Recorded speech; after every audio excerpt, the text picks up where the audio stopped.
Summer in the studio. Summer in the studio. There's bees. It was a... Do you guys ever see Ever After? One of my most favorite little movie, Drew Barrymore. It was a bee. I loved that. I watched that I love million moment I watched times. that so many. Oh, I love it so much. And then Far and Away with Tom Cruise is my second favorite. That was a lot. That was a commitment movie. That was long, but I did like it. Love it. And Yeah, I it's still love him actually. There's a new Mission Impossible coming out this summer. He's crazy. Yes, he is. Still really hot and amazing. No, that's I like his acting. That's where we'll leave that one. Oh, get out of here. I don't My brain is not your brain, darling. That is true. It is not That's your brain. facts. You know who's acting I love? Let me tell I you. was like, I am not gonna engage. I am not gonna engage. Yeah, weird. You know who I don't love? find other men attractive? I do, but not Tom Cruise. Ew. Okay, When you're He's that messed cra- up. saying. Yeah, when Some you're that issues. crazy, Mhm. You don't I find other men attractive? I find men handsome, but I feel like Yeah. you take it a few other steps. You do. You go Hey, to a I'm place- just gonna be honest. Like, I I find men would- attractive. Yeah. But Yeah, but like one of your like dreams is to like have a sordid affair in Italy. Okay? Like I can't even think about that. I can't either. But I It's will like, say, I know, at least my and- husband I know. knows. Yeah, Well, at least you keep a But secret. the other thing is that like I think you can ignore That's true. the other things and like I don't care how handsome Tom Cruise is. Mm. He is mentally unstable, and so all his handsomeness He just just needs falls. Jesse and I talk about that a lot. He You, needs if Jesus. you're a putz and proud and cocky, then it's just like same with a girl. Nice face and nice muscles, but I would choose a pudgy kind. I would not.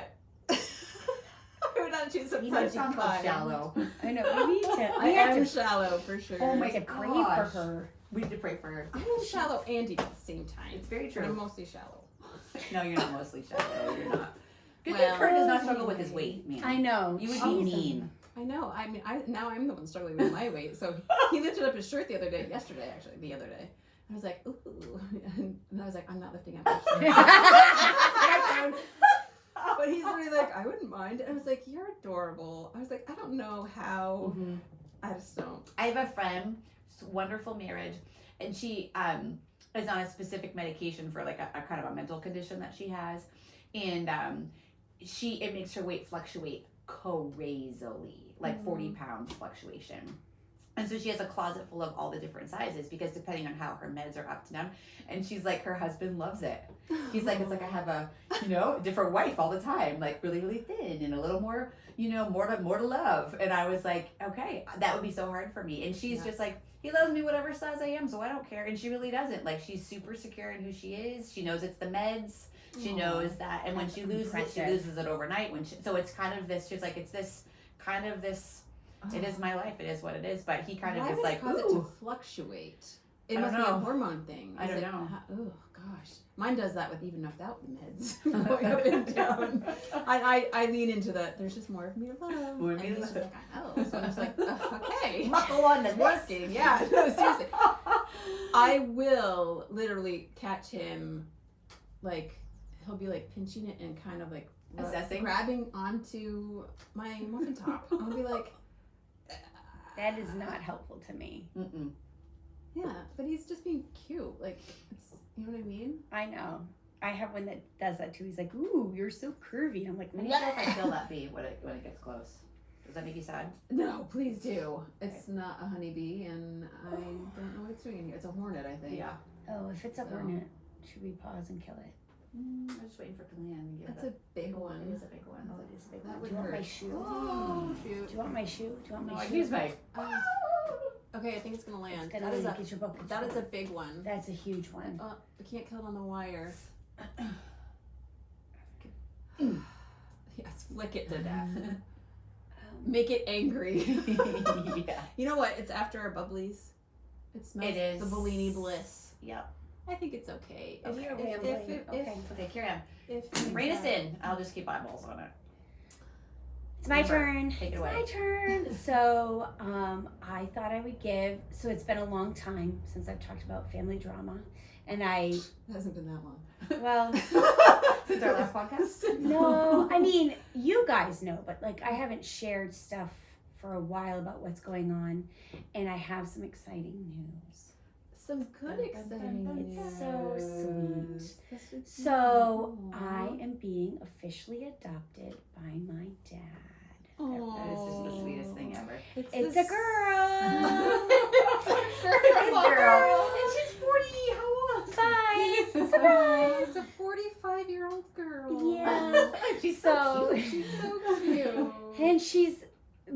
financially stable. Yeah. Yeah. So, It's the sweetest name. it really is. And it's been a really interesting journey. So, back in September, I had probably one of the top 5 worst days of my life. It was at, and I haven't talked about, that's what I mean. Like, you guys know, but I haven't talked about it. My biological father had died. You all do know that. And we had a celebration of life for him in September. And so it would have been, he passed away in November. So it would have almost been a year since his death. So it's the following September. And it was here. And it was incredibly traumatic. And it brought up a lot of junk. And so I want to be kind to everyone. So no opinions. I'm just gonna give you an overview. That's you, Rach. You know, she's very protective of you. Yeah, very protective. Lots of people were. Yeah. So, but a lot of stuff came out that would have never come out unless this horrible day had happened. I think you're going to have to say something about it because we have no Right, idea. so I know what you're talking about, but right. So I'm going to say it, but I'm going to put it. I'm putting it in context. It was a horrible day, but a lot of things came out that wouldn't have come out otherwise. But I am going to be kind of vague about it. If you guys think I need to add more detail, tell me, because I just want to honor the people involved and not. I mean, I can sum it up really easily. Well, that's why I'm saying no opinions. No, I'm saying I can say really kindly. So we should let her try. after I feel, Go for it. So I went to this. I had asked my aunts. I have these 2 wonderful aunts. They listen every week. Hi, Auntie Sue and Auntie T. Auntie T in the bathroom. Auntie T in the bathroom. That's It's right. Auntie T in the bathroom. And they asked me to come. They were the ones who gave it, and they asked me to be there specifically. I reached out to my biological father's wife, and she said, yes, I'd like you to be there. So my sister came up. She had that intuition that we talk about all the time. She was like, I have to be there. So my dad that raised me, who I always call dad, my sister, my husband, and I went. To the celebration of to life. the celebration of life. Of your biological biological. my We're gonna have to keep biological. repeating these things because Yes. this is not normal. It is not normal. And I want to make it clear that my dad and my biological father were friends and grew up together. So that's another. So did they stay friends throughout life? Until I came into the picture, yes. Okay. So Like until you're worth? until my dad and my mother started a relationship. Okay. Yep. And I was asking him, he said I was about 3, almost 4 when that happened. So up until then, they were friends. And so it was not weird for him being there. Like, that's the thing. I know this seems so crazy, but when you see it from, like, so everybody in that room, except for 2 tables that were my biological father's family, his wife and children and their spouses, and then her family.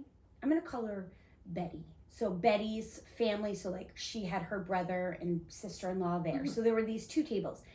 Everybody else in this entire room, I have known my entire life. And they all knew me. Okay. So either through my biological father or through my dad, John.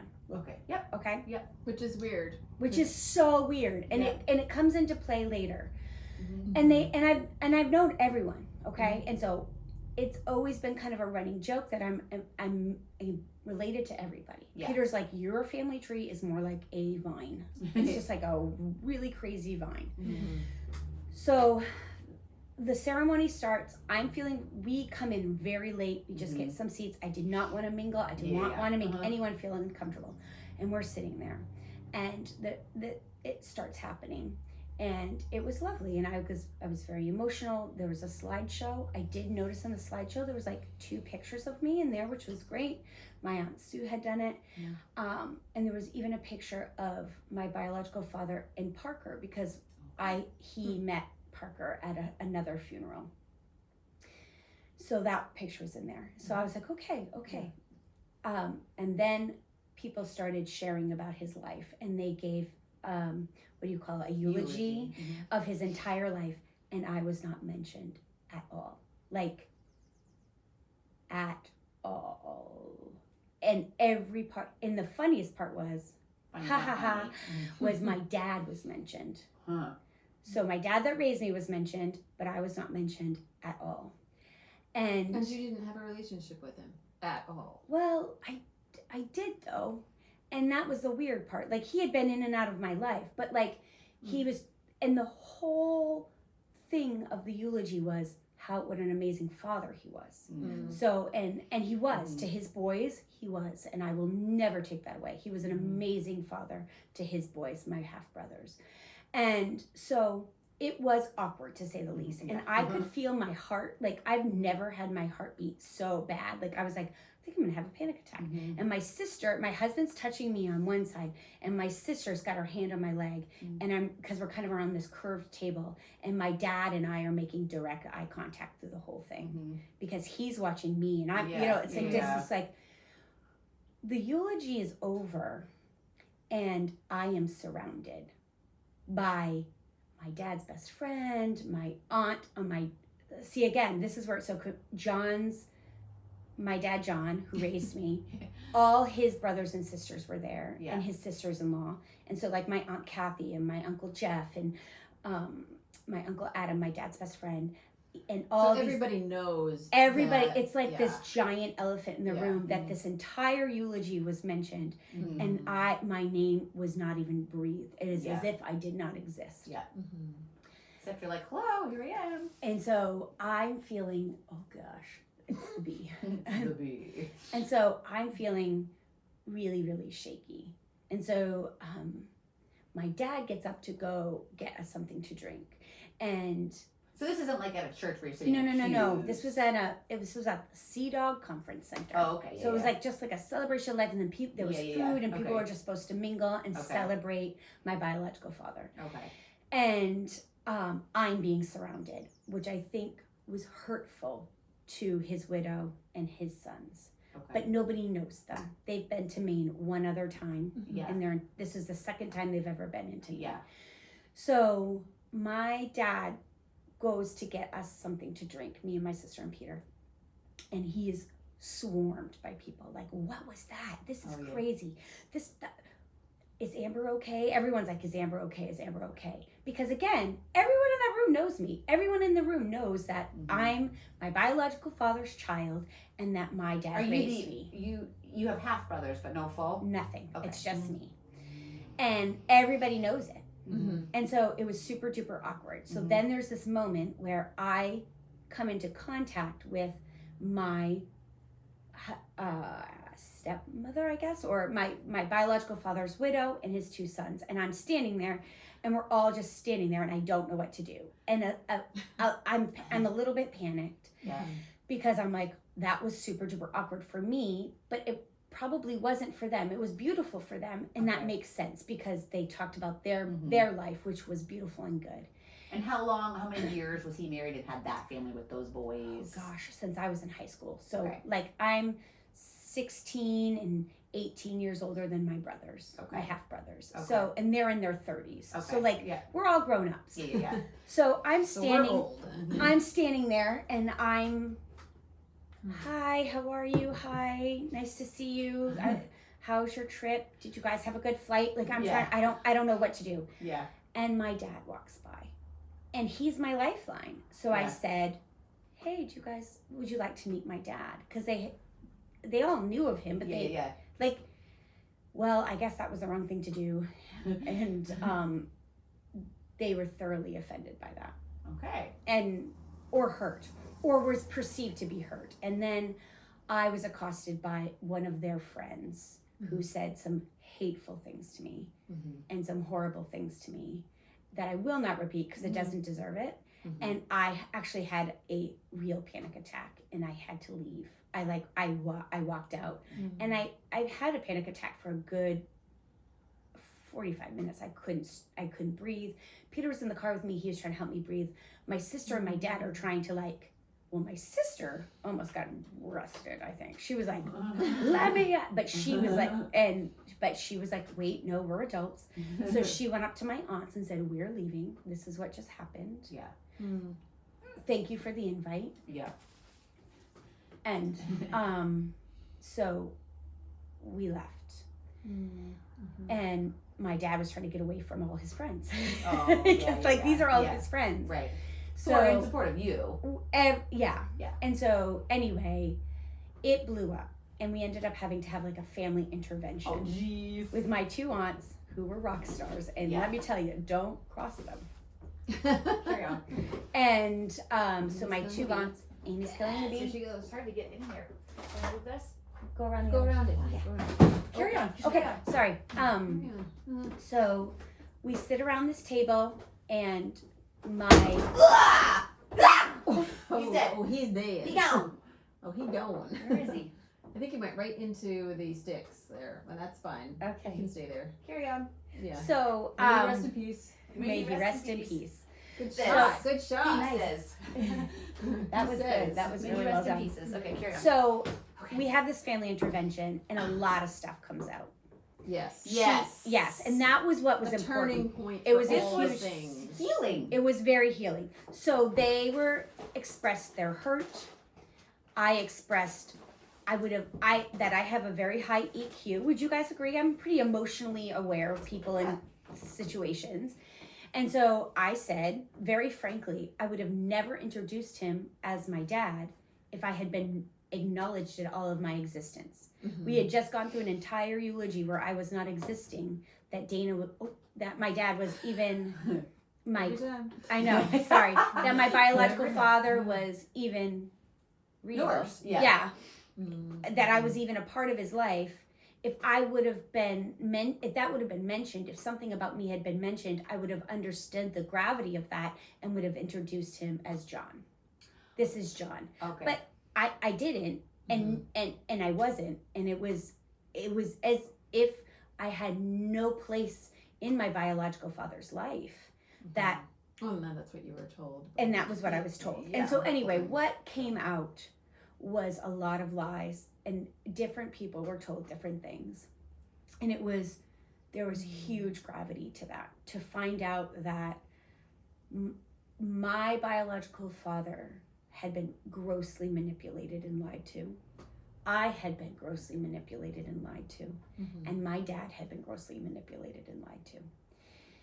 And it became an untangling of a web of lies that I had. My sister, at one point, I thought she was going to be like Dateline, where they have all the pictures in the red string. Like, it was just like we were trying to make timelines of things. And a lot of truth came out, and it was painful for everyone. Mhm. And that's why I really want to honor my biological father's family, because they lived in a place where they thought that I wanted nothing to do with them, that I hated them, that they were told to stop contacting me Mhm.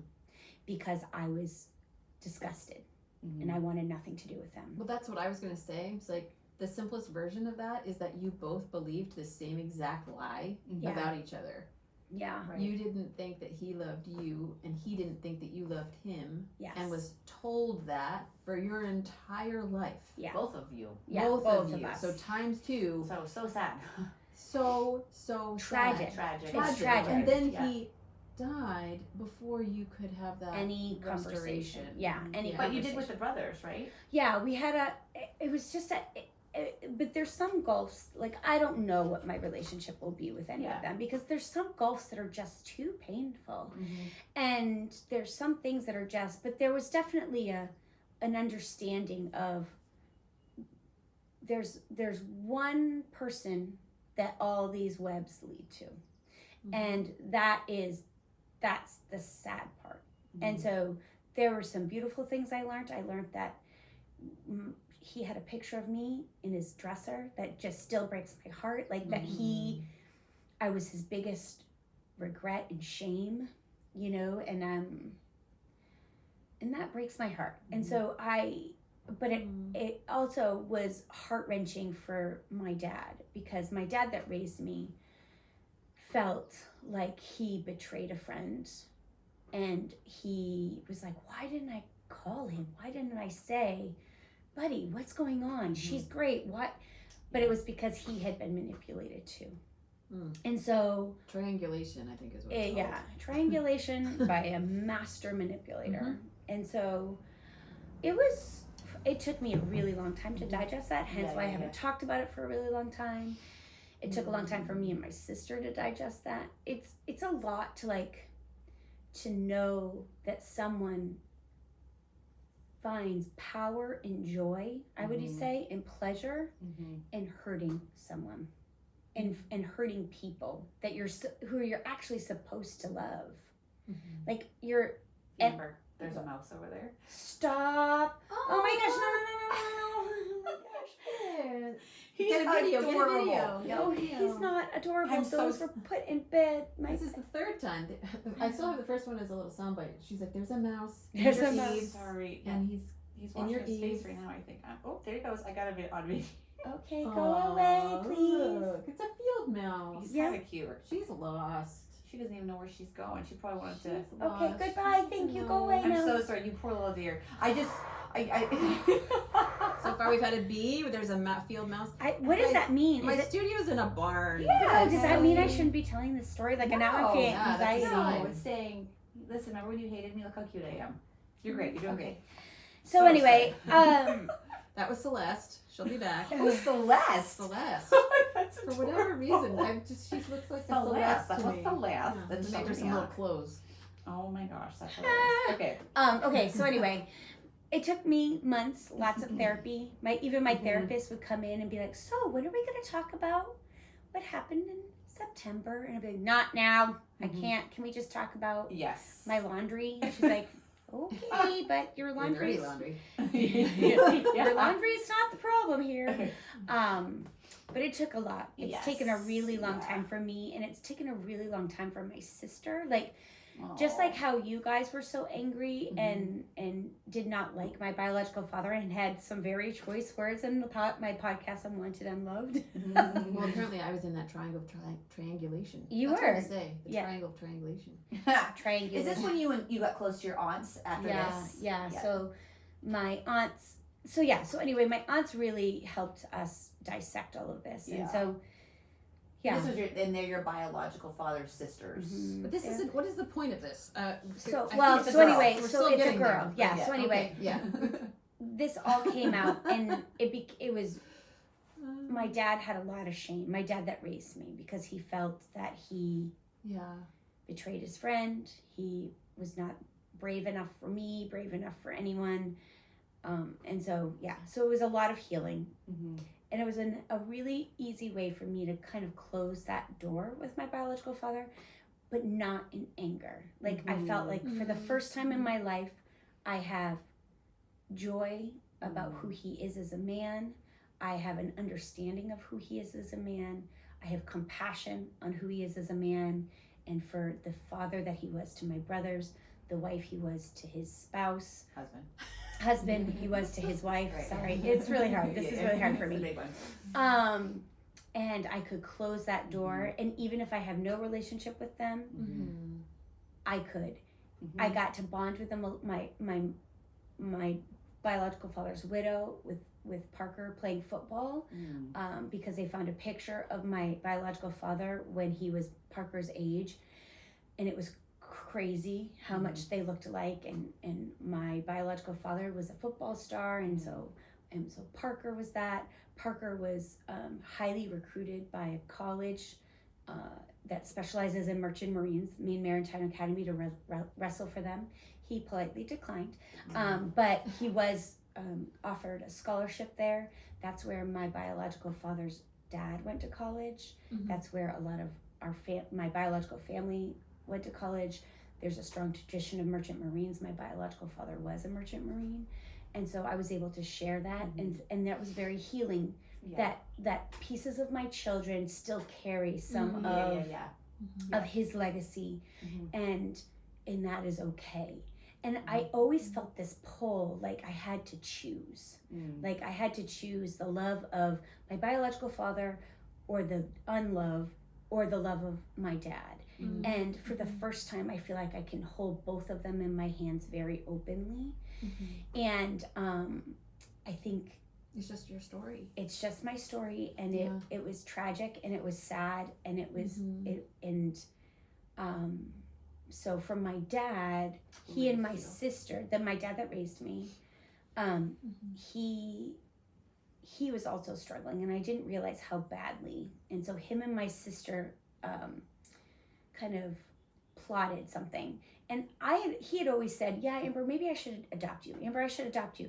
But it was always on me. Like I actually printed out all the paperwork, and it was in my bedroom. And one day I threw it away, and I was like, I don't want to chase anymore. I feel like my entire life I have chased love and chased wanting and belonging. And so I threw it away, and I was like, I have two men who are fallible, broken men who tried and love me in their own way, and I have a Heavenly Father who loves me unconditionally, and that is enough. So one day I get a phone call and a text message, and my dad's like, hey kid, can I take you out on a date? And my dad does do this once in a while, where he comes and he picks me up and he opens the door for me and he takes me out to dinner. And I was like, okay. And he had just gone down and visited my sister, and my dad's very conscious about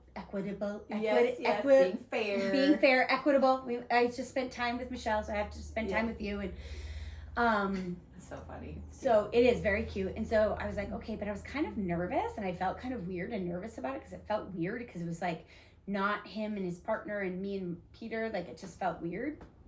And so we were sitting down, and he was like sweating, you guys. He was like sweating bullets. It's like, Dad, are you okay? And he's like, well, I want to ask you something, and I have some. He's like reaching in, and I'm like, what is he doing? He's like, I would like to adopt you, and I wanted to know if you'd be my daughter. And I was like, what? And I said, and I was so shocked I couldn't even cry, and I was like, of course, Dad, I already am your daughter. He's like, well, I'd like to make this legal, and I want to make this official, and I have this paperwork here, and I was wondering if you'd like to fill it out tonight. And I was like, so cute. I was like, So yes, sweet. of course. But I will be honest, I was very timid. I didn't cry. Like, you guys were more excited than me. I was very like, we'll see. My dad has big intentions, but he's older, and then I said, why are you so nervous? And he's like, I thought you were going to say no. And I was like, why? And he's like, well, because, everything with your biological dad, and, you're really close to your aunts. And I was like, Dad, because this is the crazy part of the whole thing. Everybody in my biological father's family thought my dad had already adopted me when I was 8. Okay. Or 8, when I had my name legally changed to his name. So my name was legally changed to my dad that raised me's name. And so I was like, Dad, that was part of the, like, a round table, like, crisis, was like, everyone thought I said, everybody thought you've already adopted me. Like, I had my name changed when I was 8. Like, everyone already thought this. And he's like, I know, I think that's where his shame was that he wanted to, was told he couldn't, and he had all this shame, and he was still holding that. I was like, Dad, I want you to be my dad, and so we go through the paperwork, and part of the paperwork is you change your birth certificate. And he took a deep breath, and he was like, do you want to do that? And I was like, absolutely. So, woo! So anyway, we filed out the paperwork. I was like, okay, we'll see. And so then I get another call. Honey, we've got to go to probate court. And I was like, okay. So we went to probate court, and it was hilarious, because I'm 45. My dad is 65, and he is, or 64. He's 64. And here we go. And he's like, I would like to adopt this young lady. And I was like, Dad, I think feels creepy. So the guy was like, and my birth certificate is such a mess, because I have on my birth certificate, it had already been changed to his last name, but my father's my biological father. It's just a mess. Like, and he was like, this is the weirdest birth certificate I've ever seen. I was like, well, welcome to my life. So, we got all of it changed, and we get, and then hopefully by the time this podcast airs, we go in front of a judge, and I am legally changed. And so I asked my dad, I was like, what if you need a little teddy bear? I don't know. I think they do give teddy bears. Yeah. I want a teddy bear. Oh, I hope you get one. And so we should ask for one. All the little kids get one. That would I be know. my part. I demand the teddy bear. I demand the teddy bear. So I did ask my dad, and my sister asked my dad. We're like, "Do you want to make this a big deal?" And he goes, "Heck yeah!" He's like, "I want a balloon.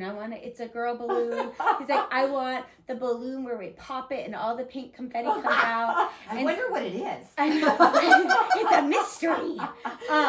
So anyway, Oh my hopefully, gosh. so Did you adopt your Rachel. sister too? Yep. No, my No. sister's biologically Oh. his. Oh, okay. So my sister's coming up. You Oh, girls my are word. coming. So fun. We're all going to the court. My 2 aunts are coming to give their support from that side. So it's a girl, guys. It's a That is girl. so sweet. So- What a sweet surprise. What came up in as you're talking, I was thinking, this is your dad trying to tie up, I think, loose love ends. Yeah, you. for sure. So it's like, I think that you've been flying around, like all these loose love ends for a long, long time. Have just been flying around in the air, and you don't know where. Like they don't have like a place to land, and this is one of those. It is a Like the tiny. whole- It's a tether. It's a tether. I am now tethered You can officially be to. tethered, and it ends like it's Yeah. solid. Yeah, and that's ends, what and my it's therapist said. She said so good. the way that I was manipulated, and it wasn't a coincidence that Right. my dad and my biological father were friends, was that everyone around me was connected, Mm-hmm. but I wasn't. I was. Yeah. I always said I'm the cheese. Farm in the Dell, the cheese stands alone. Mm-hmm. And so all these different families had different narratives that they were being told.